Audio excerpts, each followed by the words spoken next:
China, mga tol, mas lalong pinatindi o mas lalo pang pinaigting yung kanilang pagpapatrolya. Kumbaga bantay sarado na nila, mga tol, etong Scarborough Shoal.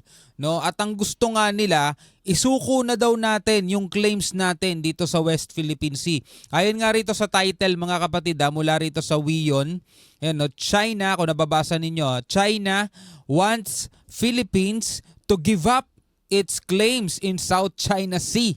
Ayan, Philippines Defense Ministry. Eto, mga tol, kung ikaw tatanungin, di ba? Kung ikaw tatanungin, since ayaw natin ng gera, di ba? Hindi natin gusto gera. Pero kung ikaw tatanungin, mga tol, payag ka ba na gawin lahat ng Pilipinas, sukdulan na umabot na sa pakikipagtapatan na talaga sa China, basta wag lang isusuko ang ating soberanya? Kasi, mga tol, ang sigaw ng ibang mga tao rito sa Pilipinas, ayaw namin ng gera. Dinadala tayo ng gobyerno natin. Ginadala tayo ng PBBM admin sa gera. Diba? Ayaw namin ng gera. Diba? Dapat dito makikipagkaibigan na lang tayo sa China. Ganun yung sigaw nila, mga tol. Pero ikaw, papayag ka ba na sundin na lamang yung sinasabi ng China na isuko na lang ng Pilipinas ang ating claims para payapa na tayo, para wala ng gera, no? Ikaw, mag-comment ka sa ibaba. So ito, panoorin natin to mula to sa WION.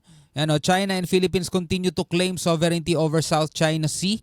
No, panoorin natin, mga kapatid.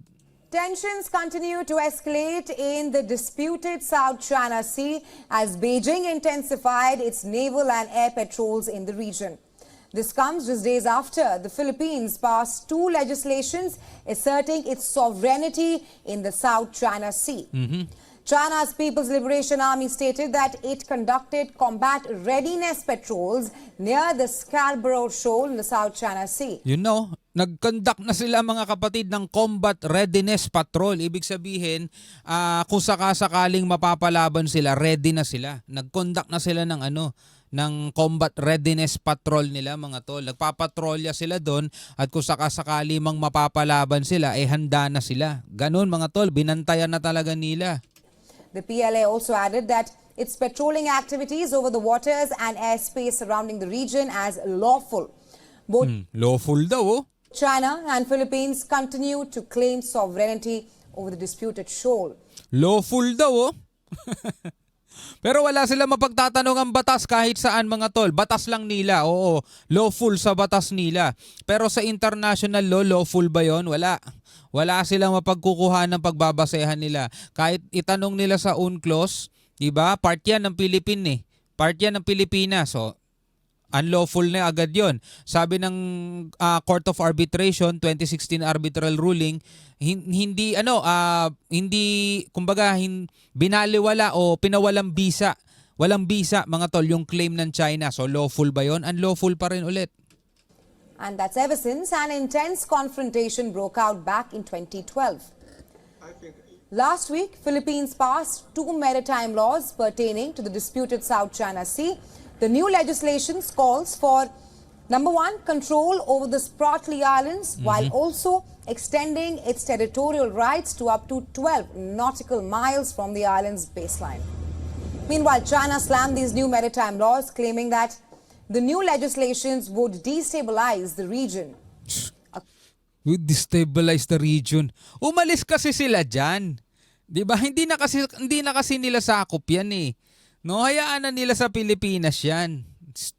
Destabilize. According to reports, Beijing declared its territorial rights around the Scarborough Shoal located within Manila's exclusive economic zone. Located sa Manila's exclusive economic zone. Balikan natin yung sinabi. Kahit itong reporter, alam na alam kasi yun nga yung sinasabi ng batas According to reports, Beijing declared its territorial rights around the Scarborough Shoal located within Manila's exclusive economic zone. See? Located within Philippines exclusive economic zone. Diba? Located within. Kasi sasabihin naman nila talaga, mga tol, ito reporter, bilang reporter, 'di ba? Dapat maging patas sila, 'di ba? Wala silang pinapanigan. Serbisyong totoo lang, kumbaga. Pero eto nga sabi, yung Beijing daw kine-claim yung kanilang sovereign rights dito sa Scarborough Shoal located nakapuesto within No, Manila's exclusive economic zone. Sa madaling salita mga tol, nang aangkin lang talaga sila eh. Earlier this week, Philippines condemned the Chinese escalations in the region. The country's defense ministry said that China has been pushing Philippines to give up its claim in the South China Sea. Diba? Eto matindi mga tol. Para mas lalo natin mapaigting o maipaigting yung implementation ng ating claim dito sa South China, dito sa West Philippine Sea. Eto good news to mga tol. Eto mula sa DZRH News Television mga tol.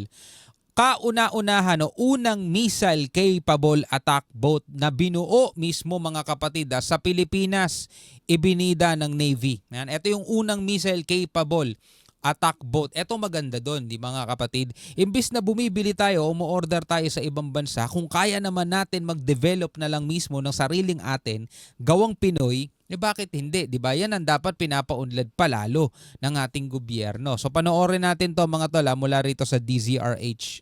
Sa iba pang mga balita, ibinida naman ng Philippine Navy ang makasaysayan nitong locally made attack boat na kayang magpakawala ng missiles sa isang ship launching ceremony. BRP Albert Magini. Magini ang pangalan. Na isinagawa sa Cavite. Magsisilbi raw itong reinforcement sa 6-piece Acero class patrol gunboat fleet ng Littoral Combat Force. Ang buong detalye ihahatid ni Edniel Parosa. Sana marami tayong magawang ganito, mga tol. No, sana marami tayong magawa at sana magsimula yan sa administrasyon na to at sa mga susunod pa.